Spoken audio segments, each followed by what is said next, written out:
Hello and welcome back to Fulfillment Therapy. My name is Maddie, Kendra Nilsson COO, and today you'll be listening to episode 287, part 2 of Kendra's talk with Tarah and EJ Kerwin. We hope you enjoy. So how do you guys make those micro connections? Just to help listeners think of ways that they can stop seeing each other as the enemy and connect more. Do you mind sharing some examples of that or how they can start? I think there's sort of two things, and one is like developing routines, Yeah. developing things that you can depend upon with one another, that you can create a certain atmosphere. And, things like we have that moment every morning where it's sometime one of us walks up to the other person and goes face first in front of them, looks them in the eye and says, I love you. We got this. We're in this together, that we create that. And that couples understand that the first few times we did it felt clunky and forced and maybe even insincere. But by practicing it over and over, an implicit message of like, we are the most important thing. We are connected. We are working on this together. So I think that having a routine that has those micro moments, as you said, of connection and then sticking with it. I think the other part, though, is also just we have to take responsibility for our own nervous systems, and I have to get super familiar with my own reactivity and have some internal systems of my own. Like this morning, for instance, when it starts to feel tense and I notice these little subtle things going on inside my mind and my body that are mounting towards judgment and disengagement, that I recognize I'm not just doing it for Tara, I'm doing it for myself because I'm like, I should be able to not just tolerate, but be empathetic and loving of my wife, even when she's doing things that are annoying. That's important to me. That's the guy I want to be. That's the husband I want to be. That's the parent I want to be. That's the friend I want to be. And I'm invested in that as an individual. And it makes then those micro moments of connection, those routines that we create possible. Because if I'm not managing that stuff, I can't show up for 15 seconds of genuine connection with Tara. And now I'm receptive to it, right? Because it feels genuine on your behalf, on your accountability. And then I'm like, oh, I can be receptive because I know EJ's doing this for himself and for me. It's not just about trying to caretake me and not make me be anxious, because that he used to do that. And I would be like, don't try to change me. This is just who I am.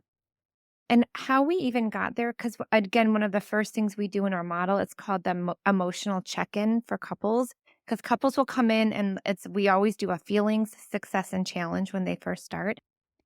And they always go to thoughts. This is what happened this week, but how are you feeling? We have feelings pillows in our office. We have feelings wheels. But what EJ and I do, and we also do it with our kids, and it's awesome. It's every morning we do a check-in. This is how I'm feeling. Here's my intention for the day. And here's a positive self-statement or a positive relationship statement about us. And it's 5 minutes. We do it on the way to school. I love it because the positive self-statements, I can handle this, or we are good, feels so good because we're so used to like taking in all of the negative. And so if any of your listeners want what our check-in process is, I can easily email that to you because it gives a structured way of saying, here's how I'm feeling. Here's my goal or intention for the day. And just that check-in process is huge because if I know EJ's feeling like really overwhelmed today, I know I can support him more because we know each other's emotional landscapes. Couples don't know emotional landscapes because they don't have that structured built in. And then another thing we also do, so we work together, so it's easier for us, but on our calendar, I could show it to you now. It's called ENT protected time. We have 30 minutes of protected time every day on our calendar. We meditate together. We share what's happening. We do our check-in. It's 30 minutes. I know some couples don't have 30 minutes. That's why even if you have 5 or 10, but we have protected time on the calendar. So our office staff know, do not schedule anything in that protected time. Because if it was just Tara and EJ meeting, people would schedule things over it because they didn't think of it as important because they know we'll do anything and everything for everybody other than us. And I said, nope, we're going to call it protected time. So you can't touch that. And so I like that feeling of it. It's protected time for us. I love that. That's a great idea. Okay, so you can do something like protected time, date nights, whatever you're doing, making your relationship a priority. But what about with those people, maybe listeners are like, you know what? Because going back to early childhood stuff, maybe they're aware, maybe they're not. Maybe they're more individualistic. Maybe they like go inward as they get anxious, or they're just not great at really leaning in and connecting to each other. What if there's a listener that's, I just want to do my own thing. I just want to get it done. You're stressing me out. Just let me be over here doing me. What would you say to them? Great, but you've got to let your partner in on just what that process was like for you. Do you know who Tara Brach is? She's kind of like a Buddhist. I love her RAIN process: recognize, allow, investigate, nurture. One of the tools I do all of the time, and we also have our couples do, is like, if you're starting to like be in this place of just like internal suffering and you want to just handle it yourself, that's fine. That's your go-to. But go through this process, recognize what you're feeling. I'm feeling anxious, rigid, resentful, withdrawn. Okay, fine. Don't try to change anything, right? The is accepting. This is all the things I'm feeling. I'm not trying to change it. I'm not trying to stop it. Investigate is how is this showing up in my body? Oh my gosh, I can feel like my breaths are more constricted, or I feel this gut punch right now, or I feel like my heart is racing. Okay, don't try to change it. Just let it be. Investigate. What does this remind me of? Oh my gosh, this reminded me of like when I was 9 and my dad like kept screaming at me and telling me I'm not doing my homework. That same feeling. You can go investigate just somatically, or you can go back to what does this feeling remind me of? And the N is nurture. Okay, in this moment, although I feel withdrawn, I want to just handle this by myself. I can handle this, right? Something that feels good in that moment with your own suffering. I can handle this. I'm okay. I'm safe. So you have that experience that you can kind of journal through or go through your mind through, whatever it is. Tara Brach has many meditations that take you through RAIN. It's beautiful. Recognize, allow, investigate, and nurture. And then you can go back to your partner and be like, I've just got to let you in on my process. Here's what I was feeling. Here's how it showed up. Here's what it reminded me of. And I just want you to know I'm okay. And thanks for wanting to like that. It feels safe. It lets the person know I am doing my own work to understand it better. Because normally when you see that avoidance or someone that wants to just like not be vulnerable, they don't know how to be vulnerable with themselves. And so for me, when I encounter myself or other people, I always say, go do this RAIN process. It's pretty amazing. It's vulnerable, but it just feels freeing. It's like you take a feeling and you get to process it all the way through instead of block it out or put it into where all the other unprocessed feelings are. And then you feel better. She even does post RAIN. Oh my gosh, I could have either gone here, suffered all day because I'm so mad that I have to do everything by myself, or I did my RAIN process and I'm okay and I can handle it. I was able to share it with my partner and they were like, cool, thanks. I love that. I have the same question for you, EJ, but I did want to say that again. So it's recognize, accept, investigate, and nurture. RAIN, is that you said? Yeah, recognize, allow, or accept. Okay. Yeah, recognize, allow, investigate, nurture. And if you just Google RAIN Tara Brach, like she has awesome podcasts that she takes you through the whole process, and it just feels really good. And what about you, EJ? We created a tool within our program. It's we call it the relational cognitive restructuring. And it's very similar to RAIN. It's a process of going from what the trigger was when I saw that look in her eye where I interpreted it as disappointment or whatever. I look at what is the trigger, and then I think, what are my first thoughts? What's the first thing? Oh, here we go again. I cannot deal with this crap anymore. Those are my thoughts. What do I feel? I feel hurt. I feel annoyed. I feel sad. Then what do I do? I literally feel myself. It feels like a tug to leave, to go into another room, to go outside and do a chore. I roll my eyes. I distance myself. And then what does this remind me of? It reminds me of other times that I feel like I've let her down Mm. or I feel that I've done something wrong.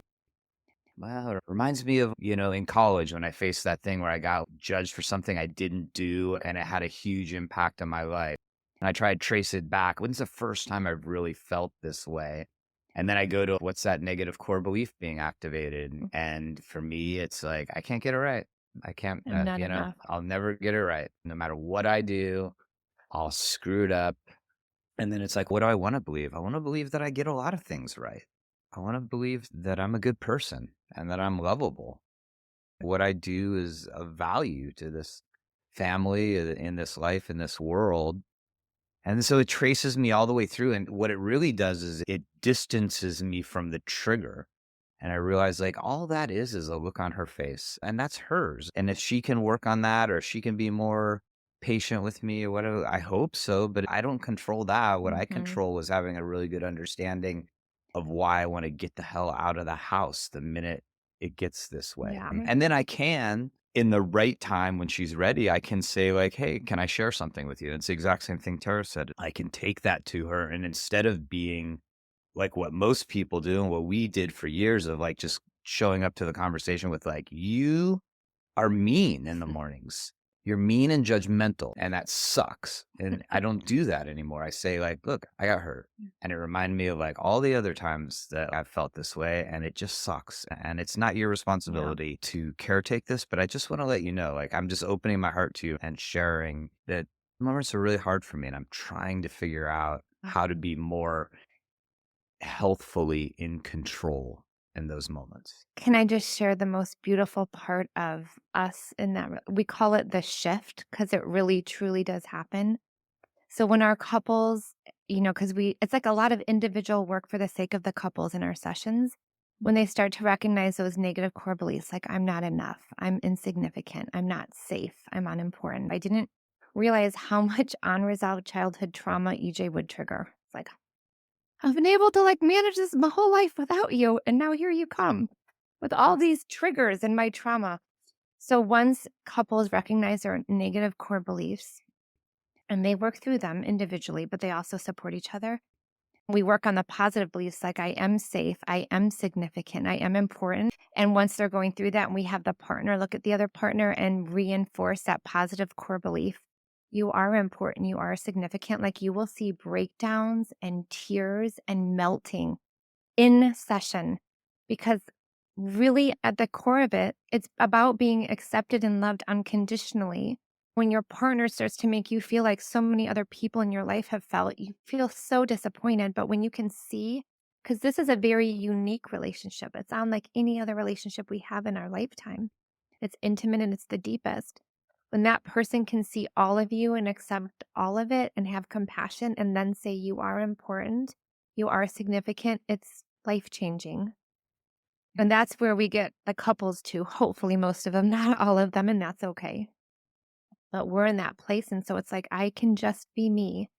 Because as much as I want to heal that personal wound I have, and Tara wants to heal that personal wound she has, Matt, wouldn't it be incredibly helpful if she actually does reinforce those things? Because a lot of other people in my life that I cared for, they reinforced a lot of the negatives unknowingly a lot of times, just because they got their own stuff. And it's no blame, but isn't it wonderful when Tara treats me in a way that makes me feel like I am a freaking lovable person?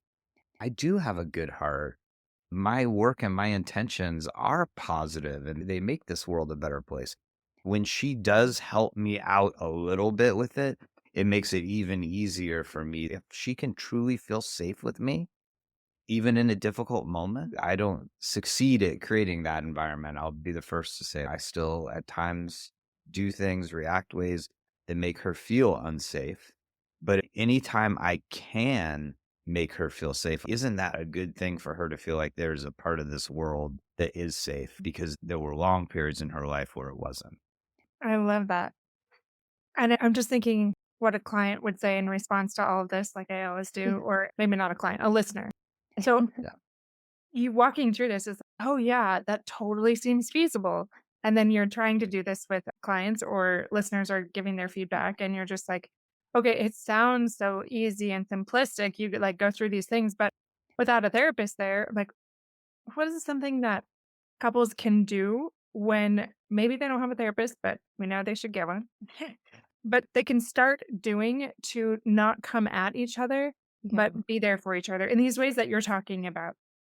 Like maybe they don't even recognize their triggers, even though the other one does. Where do they start? We might have different answers, and that's okay. But for me, it was like code word or whatever. When I know I cannot be my best self, regardless of what that means, I have to remove myself or my little nervous system will get hijacked. So that was the first thing. And that's how I actually discovered Tara Brach and Rain. I'm like, give me a meditation to help me regulate. For me, it was like, okay, I'm going to recognize when I'm out of my window of tolerance, as Dr. Dan Siegel would say, and I'm going to go do what I need to do. Sometimes it's reading an Us magazine or putting on freaking Housewives of Orange County. Like that could be, I don't want to do freaking Rain and meditate. And I don't want to do any of that. It's gonna like totally be distracted by senseless stuff. Or I go and I do the Rain. I try to understand what I'm feeling so I can go deeper and understand what this trigger is so it doesn't keep getting activated. So my big thing is like, when do I need a timeout? When am I out of my window of tolerance? And what is the best thing I can do for myself to understand what it is? Some people might go walking, but it truly is. Our brain likes labels. This is a microphone. This is a coffee. I'm feeling anxious. When we don't label it, our body's like, what's happening? And then we try to control it through external, and it can't be done. It's got to be internal first. That's my first go-to, because then you've got a chance of at least being with your partner in the presence and not mirroring each other's activation. For me, and for a lot of the people I've worked with over the years, is I feel like there has to be like some sort of very deeply personal, like existential rooting. Mm. Whether that's just like, who do I want to be? Yeah, connecting. Who do I want to be? Like, I can remember a really seminal moment in our relationship where I was in a lot of stress. And I was probably the worst I ever was to Tara. I said something that was really, really mean, and I cursed. And like, I walked out of the cabin in Maine and I was like, that's horrible.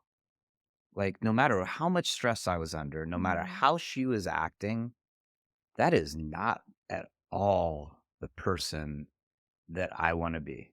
So no matter what, I'm going to embark on this. I am going to try to figure out how to be the best person I can be in this relationship. And in this and in this life.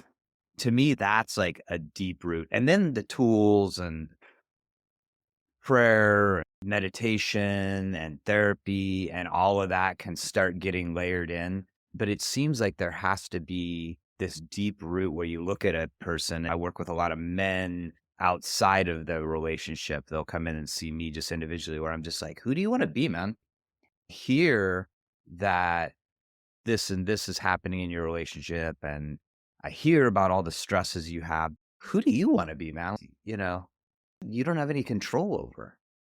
Like the way your partner's acting right now, like that's theirs to figure out. And the stress you have, your job is going to change. Hopefully with my help, like you're going to cope with it. But like at the end of the day, like who do you want to be? And to me, that's super powerful. That roots me over and over and over again to take personal responsibility. Absolutely. I love that. That simple answer, going back to it, like, who do you want to be? And so many good little nuggets that we can start with, like identifying your triggers, doing that Rain, recognize, allow, investigate, nurture, or predict, plan, prepare. Like all of these things are little tiny takeaways that we can use in our own relationship. Not that it's going to be this magic wand and everything is going to all of a sudden be better. I like that you just normalize that and recognized it's hard for all of us, but I love the hope that you give us that we can lean into that. And even if it's tumultuous, there's like beauty in that and through that too. So thank you guys both for coming on the show and sharing with us. Do you have any final thoughts you'd like to share, and also where we can find you? One cool thing we just did, because remember how I talked about that emotional safety piece? Like if you go to our website, it's just relationshiprenovation.com. We did a little It literally just came out yesterday, emotional safety questionnaire. Mhm. Like, you answer it individually. Yeah, it has 13 questions. In our office, we Yeah. do our emotional safety assessment at the beginning, middle, and end to make sure the couple has built enough emotional safety to go out into the world and do what they need to do. And so we're like, we have to get this for like everybody so they can like even assess, because people hear emotional safety, they're like, what is that? I'm a totally safe person. It's deeper than that. And so we're excited about that. So you could just go to relationshiprenovation.com and Yeah, take that's probably the easiest way is just go to relationshiprenovation.com. It's a pop-up. You can take, it's like a 13 question quiz, and it'll give a couple like an idea of like, hey, this is probably what's going on in your relationship. Yeah. This is probably what the struggles you're seeing. Here's what the hope is, and here's where you could get from point A to point B. And then we have our relationship renovation podcast, which we have like everything under the sun related to couples. We've had expert speakers. We've had couples who've gone through our model, interviewing them who've gone through other therapists at our center. So that's been really cool to hear their story of success. We're going to be doing that more. And then on Instagram, it's relationship_renovation. That's just like little tidbits. like Our daughter was just on because she was diagnosed with OCD. So her little episode came out on Friday, and it's just so freaking adorable hearing her talk about her 4 steps, and she wants to help kids with anxiety and OCD. How old is your daughter? She's 11. Yeah, we Oh, have boy-girl twins, and she's 11, and little did we know she had OCD, but she did. She got diagnosed with it, and she's been amazing. She's done such great work. And now wow. she's sharing it with the rest of the relationship renovation world. Wow, that's amazing. We'll definitely put all of those things in the show notes so that they can find you, they can reach out and utilize those tools that you have. So thank you so much for sharing those. And I appreciate you guys once again coming on the show. Thank you. Thank you Yeah, so it's much nice for to Kendra. having us. And we are definitely going to have you and your husband on our podcast so we can interview you guys. 4 Kendra. therapists in one room. I don't think Might we've short out the equipment. Can they handle it? Well, thank you so much. Thank you so much for listening. We are so glad that you were able to join us today. As always, please head over to our website, fulfillmenttherapy.org, to see our blog, which further expands on the information that we talked about today, as well as to check out our courses. We've put a lot of time and effort into them, and we would love to see you there. We hope you have a wonderful day, and we will see you back here later.